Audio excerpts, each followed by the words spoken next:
جس دنیا میں ہم رہتے ہیں اس کی اصل حقیقت کیا ہے؟ اور وہ طاقت اور اختیار جس کے پیچھے ہر کوئی بھاگتا ہے، کیا واقعی اس کی کوئی قیمت ہے؟ آئیے آج نہج البلاغہ سے امام علی علیہ السلام کی لازوال حکمت میں غوطہ زن ہوتے ہیں اور ان گہرے سوالات کے جواب تلاش کرتے ہیں۔ امام علی علیہ السلام اس دنیاوی زندگی کی پوری حقیقت کو بس ایک طاقتور جملے میں سمیٹ دیتے ہیں، اور یہی وہ قول ہے جو ہماری آج کی پوری گفتگو کی بنیاد بنے گا۔ تو امام علی علیہ السلام اس دنیا کو ہماری آخری منزل نہیں مانتے، بلکہ اسے ایک فریب، ایک وہم کی جگہ قرار دیتے ہیں۔ یہ بس ایک عارضی پناہگاہ ہے جسے بہت خوبصورتی سے سجایا گیا ہے تاکہ ہم اس حتمی اور ابدی سچائی سے غافل ہو جائیں جو اس کے پار موجود ہے۔ نہج البلاغہ یہ واضح کرتا ہے کہ دنیا اپنی اس چکا چوند خوبصورتی، اپنی سج زج کو ایک پردے کے طور پر استعمال کرتی ہے، اور یہ سجاوٹ صرف زیبائش نہیں بلکہ یہ دھوکے کا ایک آلہ ہے جو انسانیت کو گمراہ کرنے اور سیدھے راستے کو دھندلانے کے لیے بنایا گیا ہے۔ اور اس دھوکے کے نتائج بہت گہرے ہیں۔ جیسے جیسے یہ چمک دمک انسان پر غالب آتی ہے، وہ آخرت کو بھولنے لگتا ہے، سچائی پر پردہ پڑ جاتا ہے اور انسان خود کو آزمائشوں میں گھرا ہوا پاتا ہے، یہاں تک کہ خدا کے احکامات سننے کے باوجود وہ اسی راستے سے بھٹک جاتا ہے جس پر چلنے کے لیے اسے بھیجا گیا تھا۔ اچھا، تو یہ بات ہمیں دنیا کے سب سے زیادہ چاہے جانے والے انعام یعنی طاقت کے بارے میں ایک بہت اہم سوال کی طرف لاتی ہے۔ امام علی علیہ السلام کی نظر میں اس کی اصل قیمت کیا ہے؟ سنیے، ان کا نقطہ نظر شاید آپ کو حیران کر دے۔ میری نظر میں یہ خلافت بکری کی چھینک سے بھی زیادہ بے وقت ہے۔ یہ امام علی علیہ السلام کا ایک واقعی چونکا دینے والا استعارہ ہے۔ وہ اسے دنیاوی طاقت کی شان و شوکت کے بھرم کو توڑنے کے لیے استعمال کرتے ہیں، اور یہ دکھاتے ہیں کہ جب یہ طاقت کسی اعلیٰ مقصد سے خالی ہو تو اس کی حقیقت میں کوئی وقت نہیں۔ اور یہاں ہم معاملے کی تہہ تک پہنچتے ہیں۔ طاقت صرف طاقت کی خاطر بالکل بے قیمت ہے۔ اس کی واحد حقیقی قدر اس کے استعمال میں ہے۔ جب اسے انصاف قائم کرنے اور مظلوموں کے حقوق کی حفاظت کے لیے ایک آلے کے طور پر استعمال کیا جائے تبھی یہ قیمتی ہے۔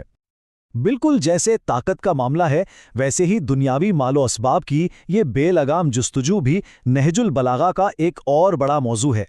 حرص کی یہ اندھی دوڑ ایک ایسا جال ہے جس میں بہت سے لوگ پھنس جاتے ہیں۔ امام علی علیہ السلام ان لوگوں کی تصویر کشی کرتے ہیں جو عوامی مال ہڑپ کر جاتے ہیں۔ وہ کہتے ہیں کہ یہ ایک بے قابو اونٹ کی طرح ہے جو بہار کی ہریالی پر ٹوٹ پڑتا ہے۔ یہ منظر لالچ کی ذہنیت کو بہت شاندار طریقے سے واضح کرتا ہے، یعنی دنیاوی دولت کا ایک بے سوچے سمجھے وحشیانہ استعمال جس میں صحیح اور غلط کی کوئی پرواہ نہیں ہوتی۔ یہ جو تصویر ہے نا کہ دولت کی محبت میں انسان اندھا ہو چکا ہے، یہ اس بات کی نشاندہی کرتی ہے کہ مادی دولت سے گہرا لگاؤ صرف فیصلے کو دھندلا نہیں دیتا، بلکہ یہ انسان کو الہی قانون اور انصاف کے تصور سے مکمل طور پر اندھا کر دیتا ہے۔ انصاف کا راستہ اس کی نظروں سے بالکل اوجھل ہو جاتا ہے۔ تو پھر ہوتا کیا ہے ایسے معاشرے کا جو طاقت اور لالچ کے ان جالوں میں پھنس جاتا ہے؟ خطبہ 2 میں امام علی علیہ السلام ایسے معاشرے کی ایک تباکن تصویر پیش کرتے ہیں۔ وہ فرماتے ہیں کہ حقیقی ہدایت سے خالی دنیا میں دین کی رسی ٹوٹ جاتی ہے۔ یہ منظر کشی ایک مکمل روحانی افراتفری اور خالق سے گہرے انقطاع کی کیفیت کو بیان کرتی ہے۔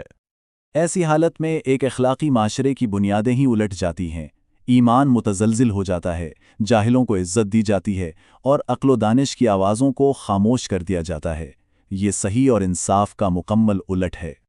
تو آخر میں نہج البلاغہ دنیا کو ایک بنیادی انتخاب کی جگہ کے طور پر پیش کرتا ہے۔